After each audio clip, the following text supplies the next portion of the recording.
നടൻ സിദ്ദിഖ് സുപ്രീം കോടതിയിൽ മുൻകൂർ ജാമ്യാപേക്ഷ നൽകിയിരിക്കുന്നു. അഭിഭാഷക രഞ്ജിത റോത്തഗി മുഖേനയാണ് മുൻകൂർ ജാമ്യാപേക്ഷ ഫയൽ ചെയ്തിരിക്കുന്നത്. ബി ബാലഗോപാൽ ഉണ്ട് ഡൽഹിയിൽ നിന്ന്. ബാലു, വിവരങ്ങൾ പറയൂ.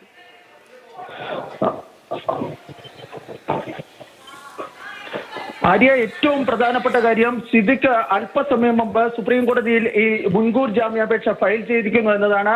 അഭിഭാഷക രഞ്ജിത റോത്തഗി, അതായത് പ്രമുഖ അഭിഭാഷകൻ മുകുൾ റോത്തഗിയുടെ ജൂനിയറായ രഞ്ജിത റോത്തഗിയാണ് ഇന്ന് വൈകിട്ട് 7 മണിക്ക് ശേഷം ഈ ഹർജി, ഈ മുൻകൂർ ജാമ്യാപേക്ഷ ഇപ്പോൾ സുപ്രീം കോടതിയിൽ ഫയൽ ചെയ്തിരിക്കുന്നത്. നിലവിൽ സുപ്രീം കോടതി രജിസ്ട്രിയുടെ പരിഗണനയിലാണ് ഈ അപേക്ഷ. ഇതിന്റെ ഉൾപ്പെടെയുള്ള കാര്യങ്ങൾ, അതായത് മറ്റ് നടപടിക്രമങ്ങളൊക്കെ ഇപ്പോൾ സുപ്രീം കോടതി രജിസ്ട്രി പരിശോധിച്ചു വരികയാണ്.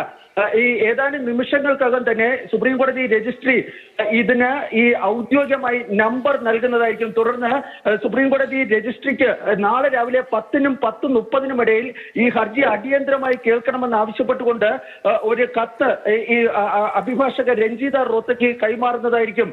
ആ കത്തിന്റെ അടിസ്ഥാനത്തിൽ വെള്ളിയാഴ്ച ഈ ഹർജി പരിഗണിക്കണമെന്നൊരു ആവശ്യമായിരിക്കും ഈ സിദ്ദിഖിന്റെ അഭിഭാഷകർ നാളെ ഈ സുപ്രീം കോടതിക്ക് മുമ്പായി ഉന്നയിക്കുവാൻ വേണ്ടി തീരുമാനിച്ചിരിക്കുന്നത്.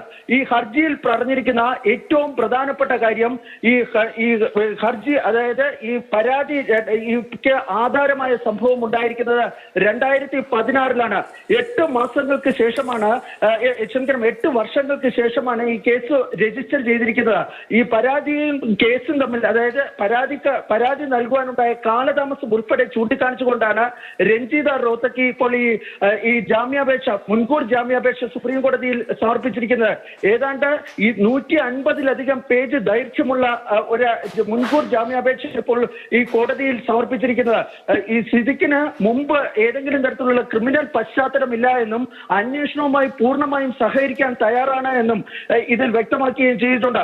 അതിനു പുറമെ ഈ ക്ഷേമ കമ്മിറ്റി റിപ്പോർട്ട് പുറത്തു വന്നതിന് ശേഷം പലർക്കെതിരെയും ഇത്തരത്തിൽ ആരോപണങ്ങൾ ഉണ്ടായിട്ടുണ്ട്. അവർക്കെല്ലാം തന്നെ ഈ മുൻകൂർ ജാമ്യം നൽകിയിട്ടുണ്ട് എന്ന കാര്യവും ഇതിൽ വ്യക്തമാക്കുകയും ചെയ്യുന്നുണ്ട്. ഏതായാലും ഞാൻ നേരത്തെ സൂചിപ്പിച്ചതുപോലെ തന്നെ വെള്ളിയാഴ്ച ഈ കേസ് പരിഗണിപ്പിക്കുവാൻ സുപ്രീം കോടതിയുടെ പരിഗണനയ്ക്ക് കൊണ്ടുവരാനുള്ള ശ്രമമാണ് ഇപ്പോൾ റോത്തഗിയുടെ പ്രമുഖ ഡൽഹിയിൽ നിന്ന് ബി ബാലഗോപാലാണ് വിവരങ്ങൾ നൽകിയത്. ഏറ്റവും പ്രധാനപ്പെട്ട കാര്യം, സിദ്ദിഖ് സുപ്രീം കോടതിയിൽ മുൻകൂർ ജാമ്യാപേക്ഷ ഫയൽ ചെയ്തിരിക്കുന്നു. ഇപ്പോൾ രജിസ്ട്രിയുടെ പരിഗണനയിലാണുള്ളത്.